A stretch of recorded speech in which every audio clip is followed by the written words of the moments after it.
Okay, so the title of our research study here is Management of a Patient with Postural Orthostatic Tachycardia Syndrome. So POTS is currently accepted as a form of autonomic dysfunction, and it's characterized by certain symptoms like headaches, fatigue, dizziness, chest palpitations, nausea, etc. The one important thing to note here is that the physical therapy management of POTS is not really well established at this point. So the purpose of this case study is to try to come up with a multimodal treatment program for POTS.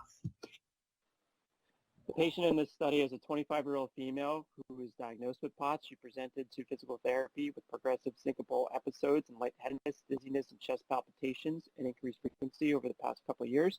The patient was not in any medical management. This multimodal approach consisted of aerobic training, functional training, and strength training. This patient was seen 30 visits, about 60 minutes per session. The main outcomes in which we looked at were the subjective symptoms from the patient and the SF-36 scores. From visits 1 to 13, the average subjective ratings for the patient was about 60.5.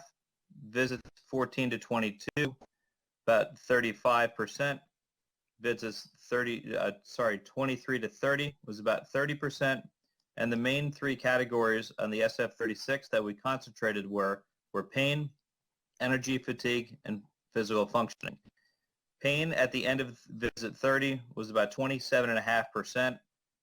Energy and fatigue at the end of visit 30 was 20%, and physical functioning at the end of visit 30 was 12.5%. So after participation in this multimodal exercise program, the patient had improvements in symptoms and improved scores on the SF-36. The improvements could be due to improvements in parasympathetic tone due to aerobic training components, which has also been observed in previous studies.